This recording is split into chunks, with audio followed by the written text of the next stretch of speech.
With Season 3 really taking its time to get into the crux of things, I figured I'd go back and talk about one of the more iconic moments from Tensura.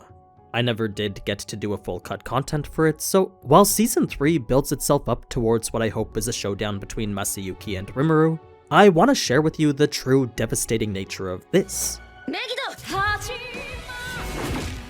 There was quite a bit of genius behind how it happened, and the novel goes super in depth into what Rimuru was doing here. There was even a side story in the manga showing the perspective from one of the soldiers, an interesting subplot that was far more emotional than you may think. So, if you're curious to know the full extent of this pivotal moment from Tensura, then stick around as I'll be going through all of it. Before we get started though, I got a special sponsor for you today with Nikke and Eva. That's right, two legendary worlds collide in the latest update for Goddess of Victory Nikke, the action-packed RPG and sci-fi shooter for PC and mobile. They've teamed up with Evangelion to bring you the You Cannot Evade story event, and in it you'll be able to recruit and play some of the most iconic characters from Eva. It's actually pretty awesome to see them brought to life with the dynamic art style Nikke is known for, not to mention fully voiced by the original Japanese VAs too.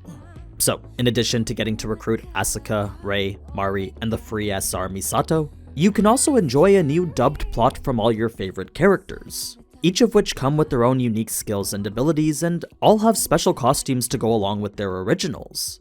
Then, once you've recruited them, you can even get their exclusive campus costumes for free too.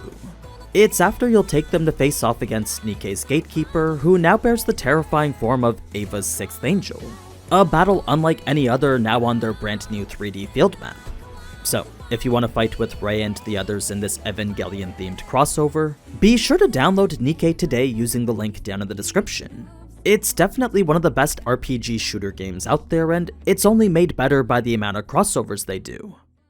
But anyway, the best place to start is this moment here, the point right before Rimuru starts to put his plan into action. Normally, he would give a warning that he was about to attack, but since they attacked first, such courtesies were no longer needed. It allowed him to kick things off with the deployment of a large-scale anti-magic area, a massive barrier 30 miles in diameter, fully covering the entirety of Pharmus' army. It only extended 10 feet up though, so while definitely noticeable to everyone within, no one, including Rosin, thought much of it. Reason being that an anti-magic barrier didn't really affect them. Yes, it did prevent the use of offensive magic and teleportation, but for the mages of Pharmus, that was never their focus. No, Pharmus' magicians were trained to prioritize defensive magic. Only after, if they had the opportunity, would they ever do more and provide strengthening and support spells. They were all magics which enhanced a person's body, which for the most part was largely impervious to jamming. This made it so having no offensive magic meant nothing, since their main purpose was ultimately unaffected. It's why they paid no mind to the anti-magic area and simply carried on as if nothing was happening. They were also supported by the protective effects of Legion magic, which, in short, put the army on notice against all sorts of magic elements. It was this defensive radar that was standard practice for just about every military, a sort of early warning system developed mainly to defend against things like nuclear magic. Since these were devastating attacks capable of being cast from distance, every army needed a way of detecting them. If they didn't and they were unfortunately hit, the resulting impact would be strong enough to change the tide of any battle. So, in a world where the size of an army didn't mean much, defending against magic meant everything. It made it so every military marched while keeping a close eye on the magic elements present at any distance. This was of course no different for Pharmus, since the enemy they were dealing with was after all a large number of Magicborn. It had led them to keep a stiff guard up against every magic. This is where Rimuru's genius starts to come into play, since his new magic made all such defense measures useless. It found a literal hole in the way these barriers worked and made it so his own magic could pass through that hole. To give a bit more context, barriers in this world simply functioned by blocking the flow of magicules.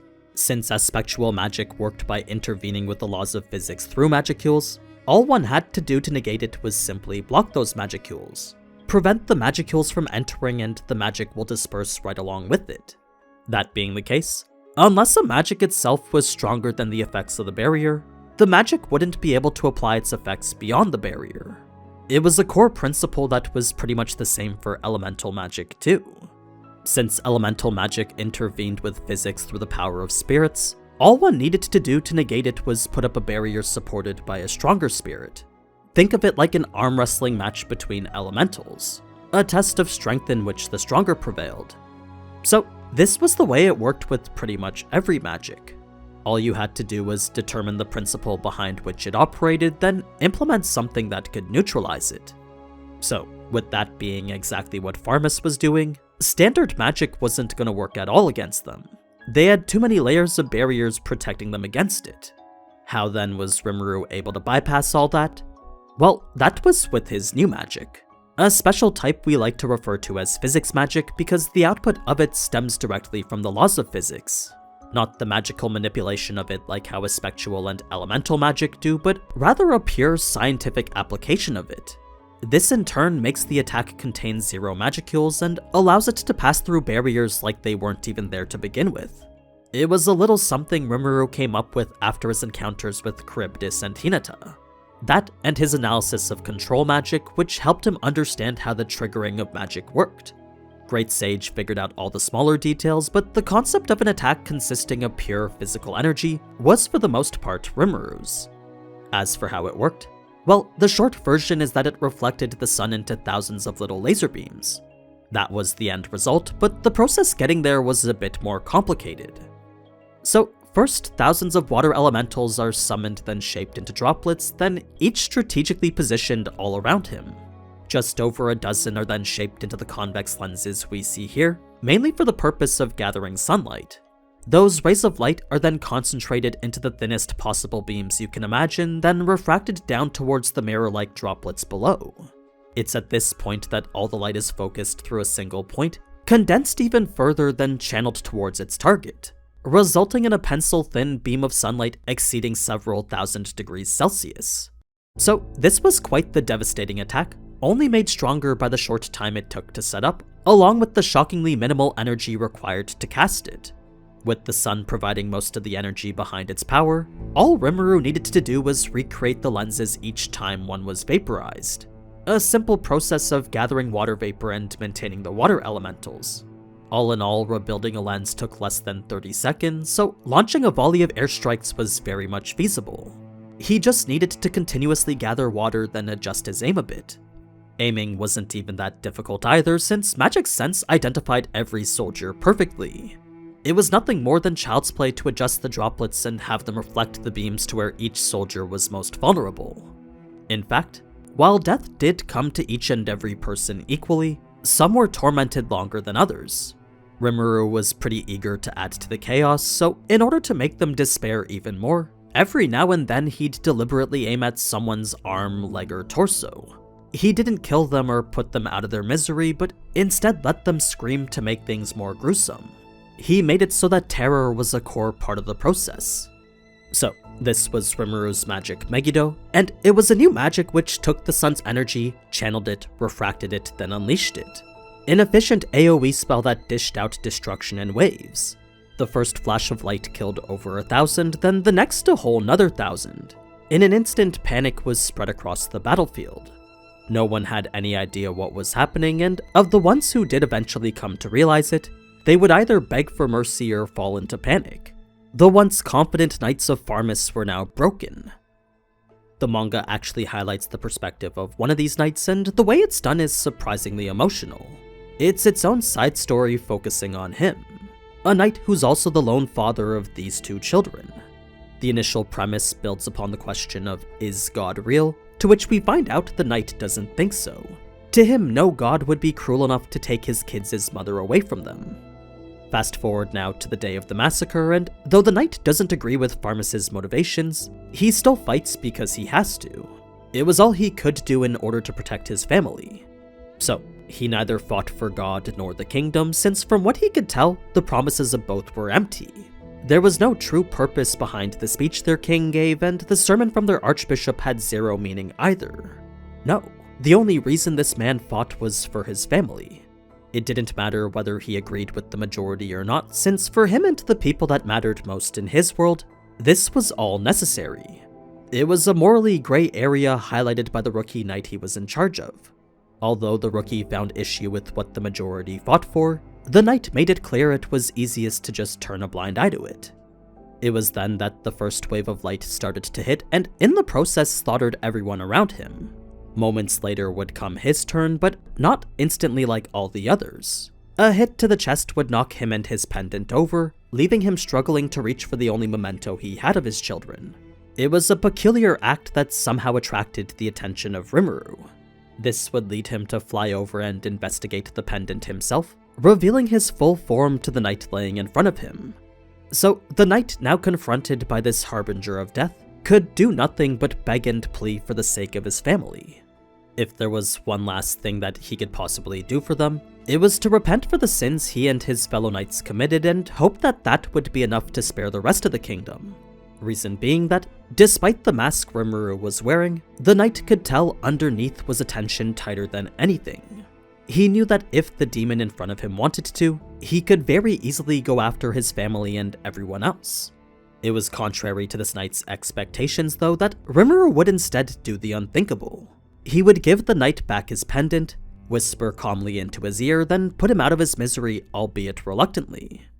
This changed the knight's perspective completely because while the demonic wings made him think otherwise, the face Rimuru revealed along with the words he spoke both indicated quite the opposite. They provided absolute peace to a man right before death. This changed his very perspective on the world too, since while before he believed God not to be real, standing before him now was a god. It was a benevolent god he wished he could have told his children about, but unfortunately would have to settle on knowing they'd remain unharmed. So, this to me adds quite a bit of layers to Rimuru's massacre, since not only does it give one example of the likely many who had their own reasons to be there, it also showed how Rimuru didn't go unaffected by it. Although it was subtle, to say the deaths of so many didn't weigh on him wouldn't be accurate. It was just a necessary action to protect the people in his world, the exact same reason that this knight was here. Now, to switch back to the absolute destruction of it all, a lot can be said about just how minuscule Rimuru made them look. Battle-hardened mercenaries met the same fate as grunts, so despite their being famed fighters and world-renowned champions, each and every one met an inglorious end just like everyone else. The temple knights quickly reacted and cast multi-layer barrier, but no amount of training could prepare them for this. Sure, their composure was certainly impressive, but impressive was all it was as a single beam of light killed all of them. It was as if the person attacking waited for them to activate their barriers, then cut them down after just to show them how useless it was.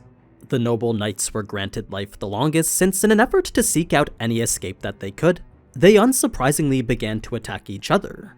It was an ugly display of crazed madness Rimuru permitted to continue. Rasen's personal apprentices could only accept their helplessness too, but what pained them more than not being able to cast magic was the fact that they had no idea what magic was killing them. They were simply forced to die guessing.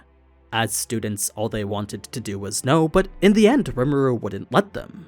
So it didn't matter who it was because everyone got to experience their powerlessness equally. Now, it was by the end that Rimuru had actually gotten quite good at aiming, and he'd even figured out just how powerful Megiddo really was. You see, with only a slight time lag between when the sun is channeled and when it's released, Rimuru calculated he could fire it from 6,000 miles away and still hit his target in only milliseconds. It was a minute delay far faster than any human could possibly react to. Of course, he couldn't do all this without the help of Great Sage, but the computations were never something he was planning to do anyway. In any case, it was when Rimuru had finally descended that the destruction he saw caused him to falter quickly. Albeit very brief, he did consider that perhaps maybe he went a bit overboard.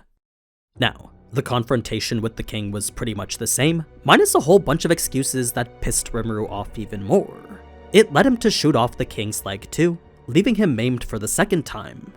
Rimuru did cauterize the wound with dark flame, but it was only out of necessity to keep the king alive. He had no other reason than that to do anything else for him. This brings us now to Merciless, which aside from the effects we saw in the anime, does have a few others that are actually quite brutal. Like, we know Merciless lets Rimuru choose whether the survivors live or die, but what you may not know is that that choice remains forever. Even if he let them go and sometime later they decided to plan revenge, Merciless could take their soul whenever he wanted. The instant they were deemed an enemy by Rimuru, Merciless's effects became inescapable. This even worked for the people who fled the battle at the beginning, since no matter how far they'd gotten away, the fact they were identified as an enemy at the beginning of the battle made it so Merciless could kill them too. There were truly no survivors from this incident, just the king, Rayheim, and Rosin. So that was the full detail behind Rimuru's massacre.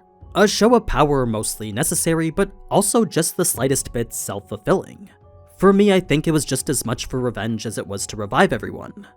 Either way, a message was sent loud and clear, and it solidified Rimuru's lasting position in the world. But yeah, that's pretty much what I wanted to talk about. Now, before I go, a huge thanks again to Nikkei for sponsoring this video.